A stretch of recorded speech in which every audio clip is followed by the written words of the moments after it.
Hello mga kawaray, another day na naman tayo sa ating vlog. Shout out nyo pala sa mga viewers, followers, at sa YouTube subscriber, viewers, sa mga bagong viewers natin, sa Facebook page. Shout out po sa inyo. Huwag niyong kalimutan na mag-follow sa Facebook page ko, Elmer M. Justo. At sa YouTube channel naman, huwag niyong kalimutan na mag-subscribe, i-like, at i-hit ang notification bell para ma-update kayo palagi sa bagong video natin. At ngayon, umpisan na natin itong bagong tutorial natin. Mayroon tayong isang float switch para sa water pump to.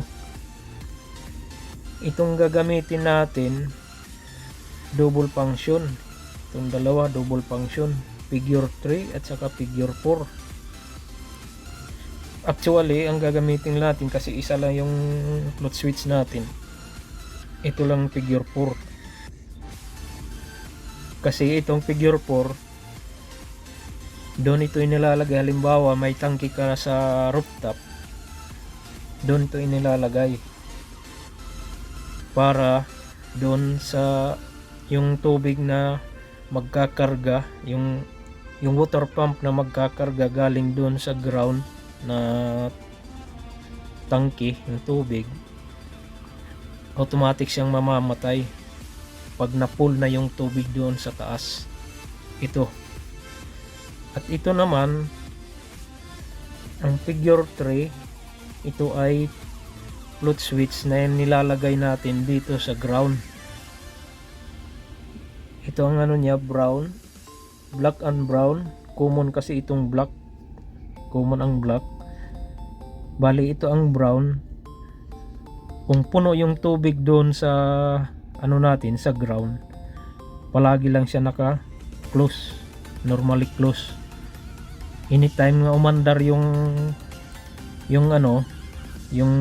pump, dahil dito manghihingi na ng tubig itong figure 4 doon sa rooftop, aandar siya automatic.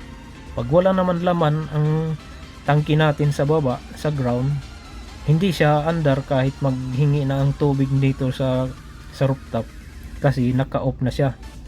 Ito nakababa, silbi nakababa yung yung float switch natin.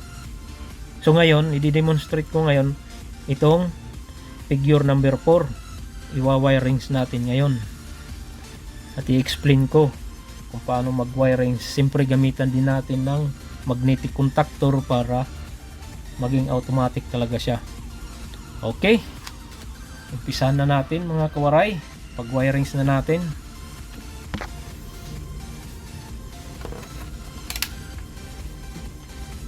Okay, ito na nga.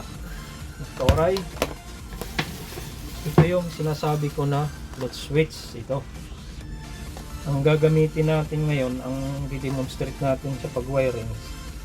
Itong ganito, pag nakababa ito, aandar yung motor. Pag nakapindig siya, mamamatay. Kasi ang ano nito, ang design, kung itong i-demonstrate natin, naka-design ito doon sa tangki sa taas, sa rooftop. Okay, wirings na natin. Kung paano i-wiring dito sa gamit ang magnetic contactor.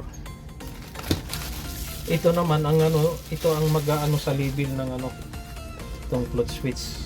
Kung saan siya pwede siya makatindig ito. Ito ang silbi maglalagay ng niya. Ngayon, demonstration lang natin, hindi natin lalagay ito. Umpisa na natin mga kawaray.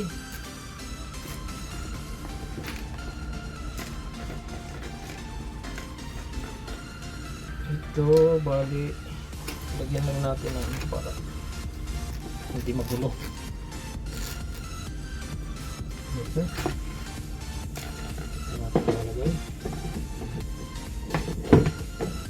Ito ang motor na gagamitin natin.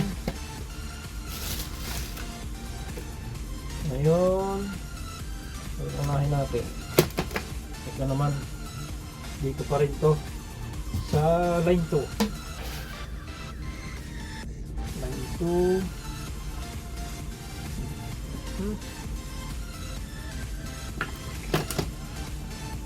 Tapos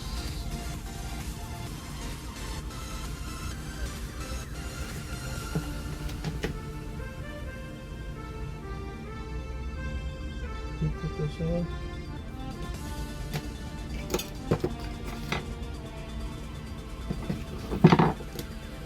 Ito. Dito. Lagay natin sa line 1.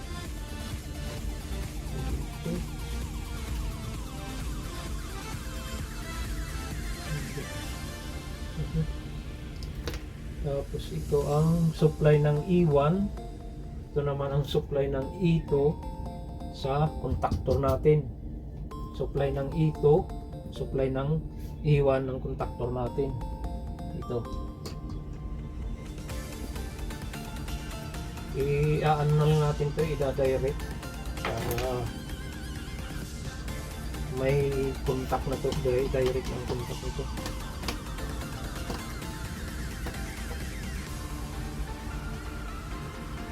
Lagay natin dito sa line 1.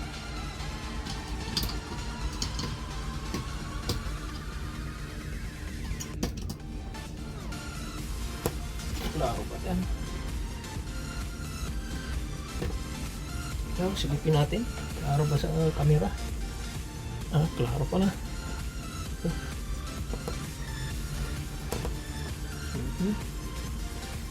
Ito ngayon ang line 1.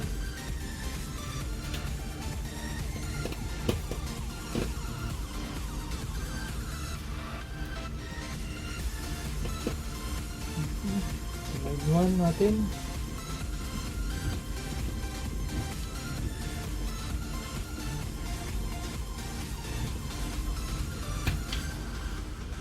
Line 1 to, supply dito sa line 1. At supply din dito sa P1. Ngayon, mag-ano tayo ng line 2. Ito na. Ang line 2, samahan natin dito ng isang wire para supply dito sa ano natin, dito sa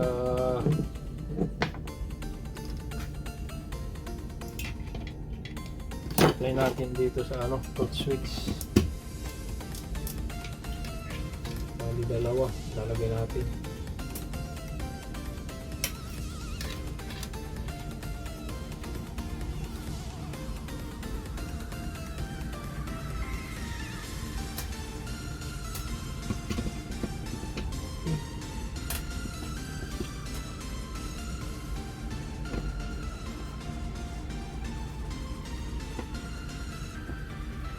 Ganun pa rin ginamit ko na contactor, magnetic contactor.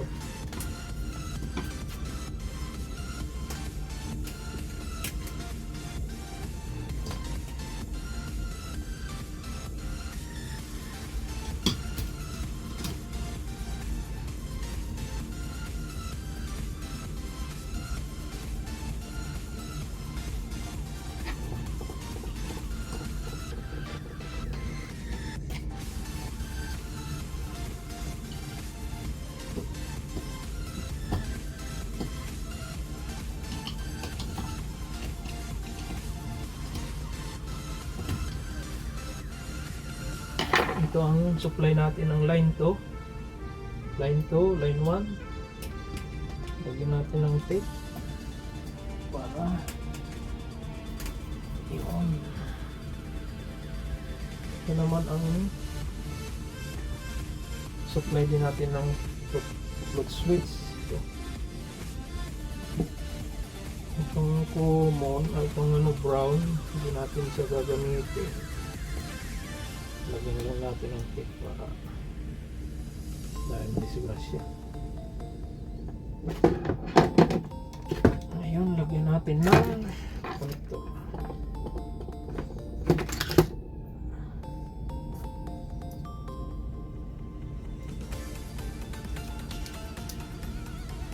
Lagyan natin ng connector para pwede palitan natin.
Ito ang supply ng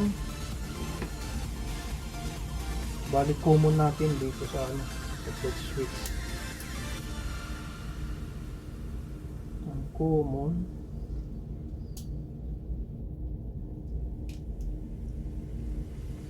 common itong yellow dito sa float switch, tapos itong green, ito ang load natin para supply dito sa ito.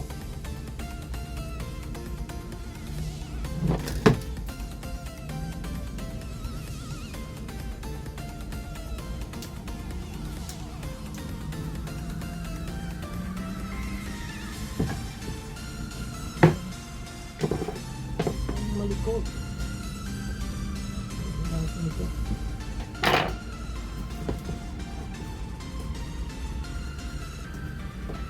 Malikot ba?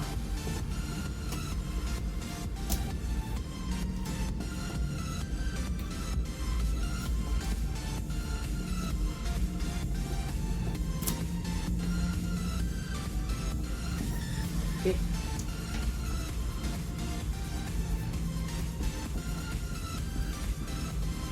Ngayon may supply na tayo dito sa float switch. Ito na. At ngayon ito naman, lagyan natin ng supply ang motor.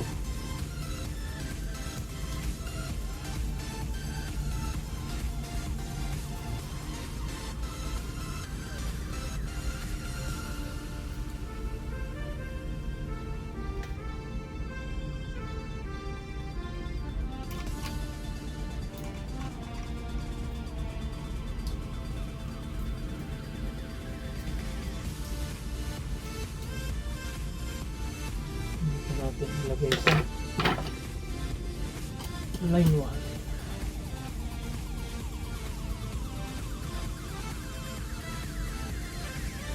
Line 1.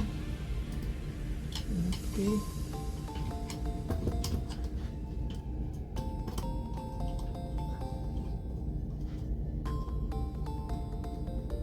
Okay, line 1. Ito ang line 2.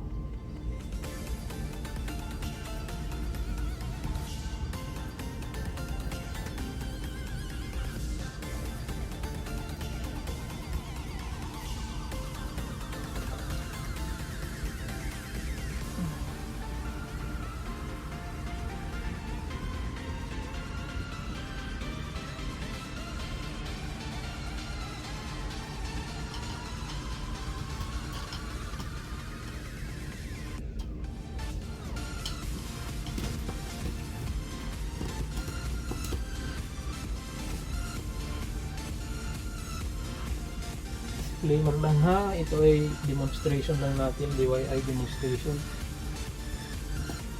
Sabihin ko lang secret. Demonstration lang natin to. May lock ito.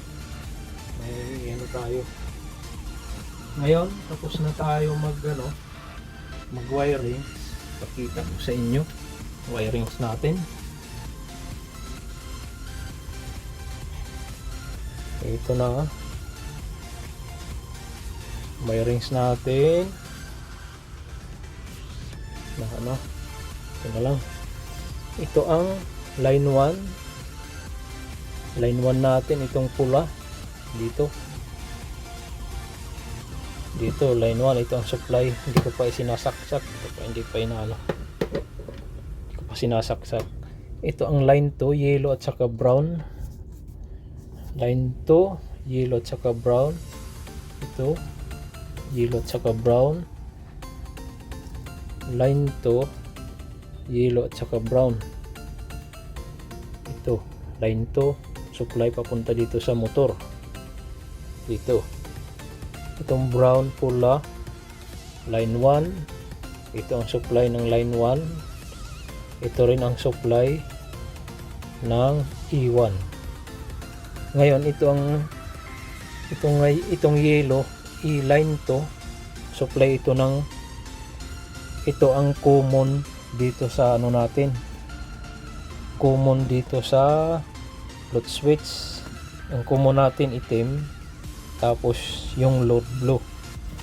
Ito ang float switch. Ito, nakakonect yan doon. So ito ang load, pagbalik niya papunta dito na sa ito. Para mag-trigger itong contactor, aandar siya. Magti-trigger. Okay? Okay na yung natin. Wirings. Sasaksak ko na. Ayan, muna natin to. Saksak na natin. On. Tapos on. Ngayon nakatindig siya, hindi umandar.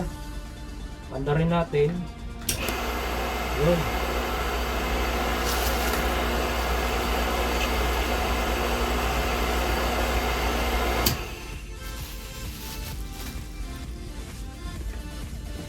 Silbi puno na ngayon yan. Nakatindig. Mamamatay na itong supply na motor papunta sa taas. Pag mabakante na naman yung, halimbawa yung tangke doon sa rooftop, bababa naman siya, siyempre mauubos, bababa siya, gaganyan, magdar na naman siya. Pag napuno, dahan-dahan ito maglilitaw hanggang mapuno, gaganyan na siya kasi mayroon siyang itong pabigat dito. Lagyan ito ng pabigat, lilitaw na siya. Ito ang pabigat dito.